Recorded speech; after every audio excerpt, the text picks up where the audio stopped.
Caring viewers, welcome to Animal World, our co-inhabitants. Today's episode of our Stop Animal Cruelty series focuses on Australia's proud national symbol, the endearing kangaroo. As we will see, despite their iconic status, kangaroos and their young, called joeys, are heavily persecuted and are nearly endangered due to the massive slaughtering of wildlife. Let us hear more about the plight of these beautiful beings from Nikki Suddaby, Coordinator of the Australian Society for Kangaroos in Castlemaine, Victoria, Australia. Kangaroos have very strong family bonds in their mob.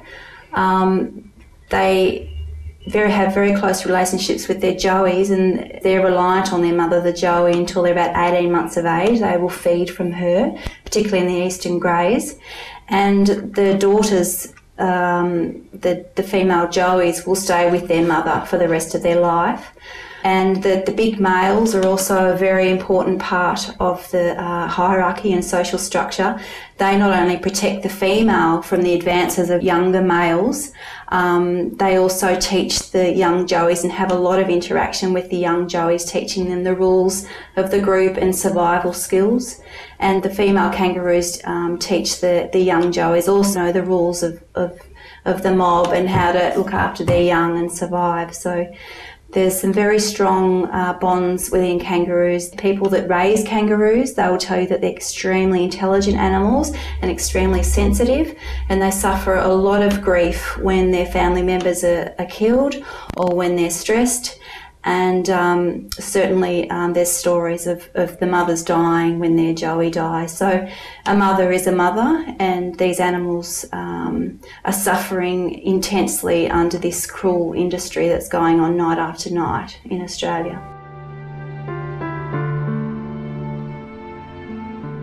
Every year the fate of millions of kangaroos is set by the quota for the number to be killed for meat and for their skins to be made into leather products. In 2007, the number of kangaroos slaughtered was 3.6 million kangaroos, or 10,000 innocent animals hunted every night, purely for profit.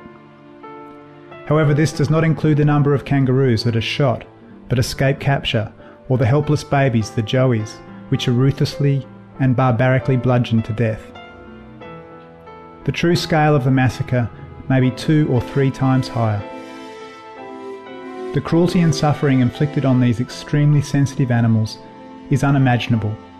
At night, hunters go out with spotlights to find and shoot them. Hunters shoot the helpless creatures through the head, neck, throat or jaw, causing massive bleeding and excruciating pain. If they survive the wounds, the kangaroos may flee into the outback and subsequently die of their horrific injuries, after suffering for days. Sometimes hunters deliberately shoot kangaroos in the neck so as to cause them to bleed out, thus making the flesh paler.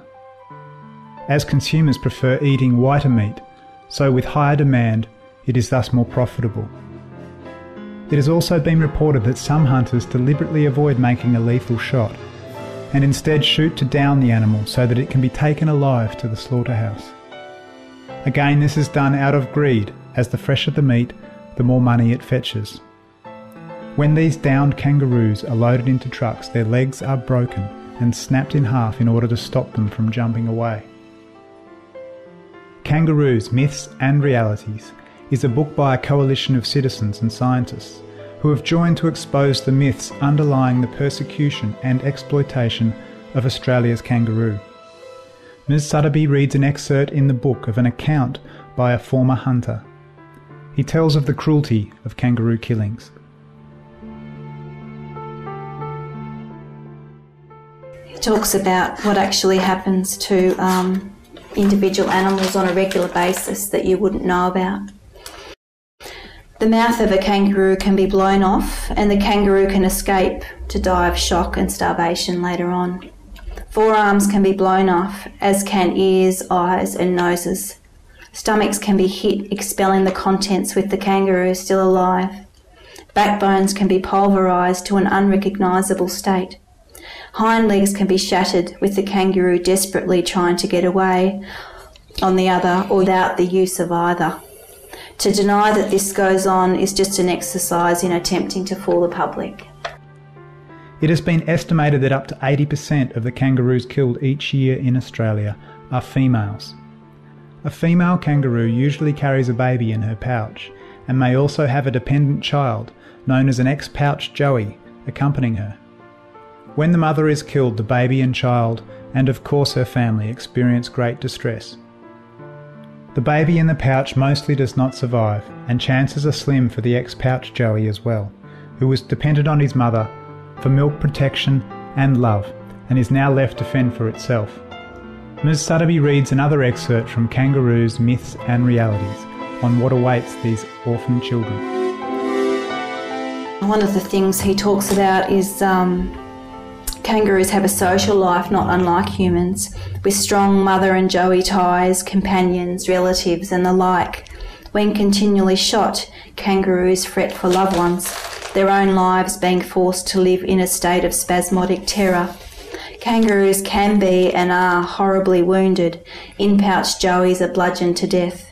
The out-of-pouch joeys, all alone for the first time in their short lives, panic-stricken after witnessing the brutal death of their mother, are left to die from starvation and/or hypothermia and/or predation. The survivors live in a state of constant fear, with proper social order in constant disarray and upheaval. The method of killing of in-pouch babies is by decapitation. A sharp blade is used to cut off the babies' heads. Other slaughtering methods include shooting joeys at close range, striking them with a metal pipe, or forcefully swinging them against a solid metal object. Conservative estimates suggest that more than 1 million babies suffer this fate every year, which is almost 3,000 joeys every night. When Animal World, Our Co-Inhabitants returns, we will divulge more about the cruel industry involving Australia's national symbol. Please keep your dial tuned here to Supreme Master Television.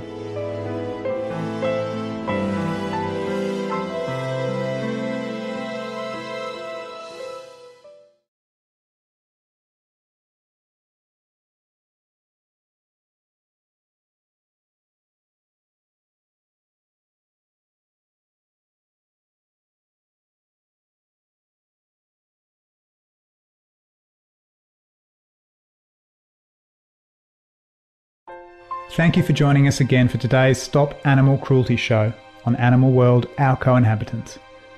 We have been investigating the ruthless massacre of the gentle kangaroos that takes place daily in Australia. 6 species of kangaroos have already become extinct and 17 others are endangered. Since 2001, kangaroo numbers in Australia have declined by 65 to 80%. The red kangaroo is killed 3 times faster than it can reproduce. With the loss of kangaroos, the delicate balance of the ecosystem is disturbed. One of our leading ecologists, Dan Ramp's actually done a lot of research and found that kangaroos actually play an integral role in the ecosystem functioning, and they can actually be found to protect threatened species or endangered species from further decline. So more common species such as kangaroos and wombats actually have a very important role in the ecosystem functioning in Australia.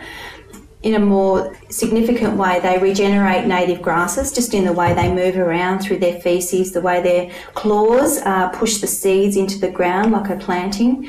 They protect the Australian bush from fire by creating a grazing pressure so that the understory doesn't proliferate too much.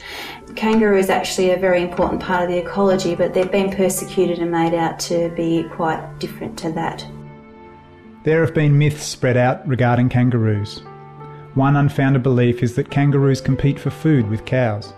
However, this is untrue, as kangaroos prefer to eat different vegetation. Also, the public has been told of the overpopulation of kangaroos, but this is not true as well. That myth has been propagated by the kangaroo industry, which profits out of killing them. But the truth is that some scientists believe that there's probably about 10% of the kangaroos that there was at white settlement.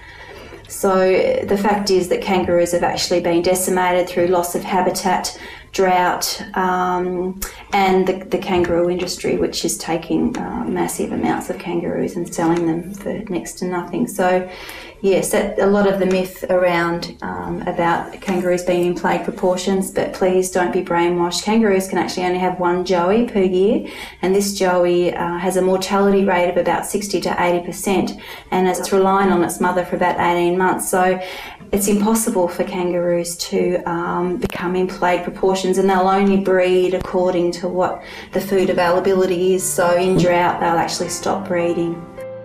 Aside from their cruel slaughter, kangaroos are also facing other threats to their existence due to human-caused climate change. To give you some idea of the amount of killing that's going on, the kangaroo industry has been operating since 1972. We've got some data from 1980 that shows that since 1980, 73 million kangaroos and their joeys have been killed by this commercial industry and made into pet food and sports shoes and exported overseas. On top of this 73 million, 14 million pouch joeys have been killed since 1980 and bashed to death or decapitated. And about 7 million young at foot joeys were orphaned after their mother was killed by the kangaroo industry.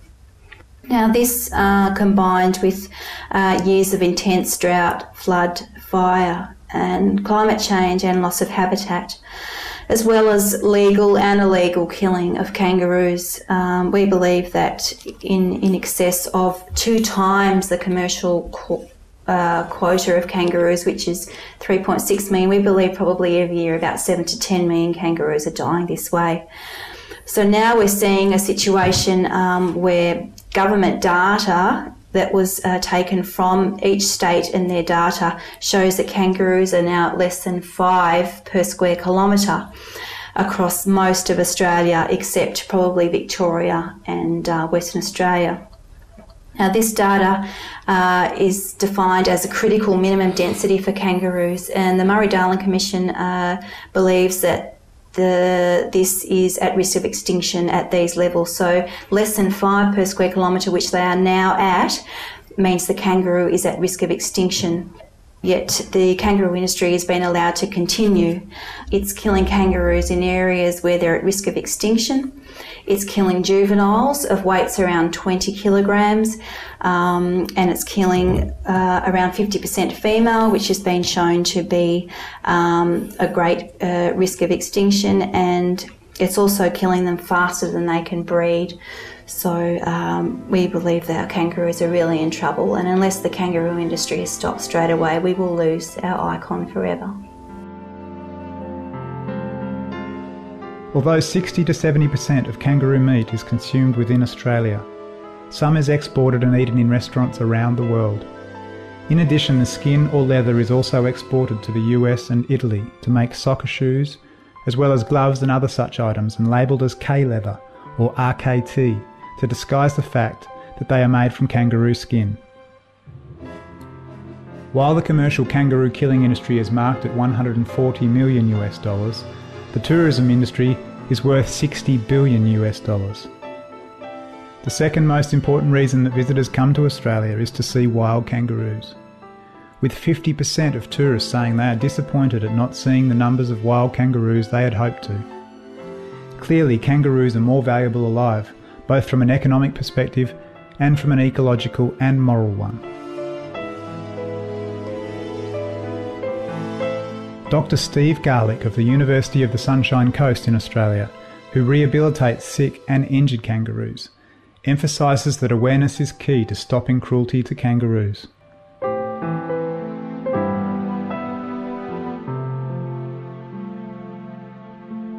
My feeling is that it's got to start in the schools.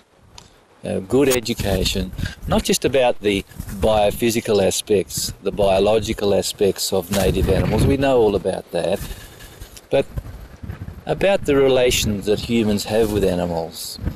You know, there are some ethical considerations there that children in schools could learn more about, but the relationship between these animals and the non-human animals and the human animals, I think some of those relationships could be taught in the schools. And I think that's a good place to start.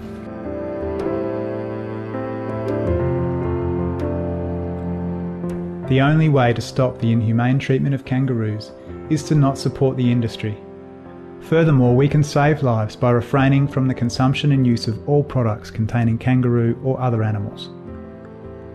We can also sign petitions such as the one found at www.gopetitions/kangarooextinction.html to voice our opinion that this animal cruelty must halt. Kangaroos are truly gentle and wonderful beings who deserve our respect and protection.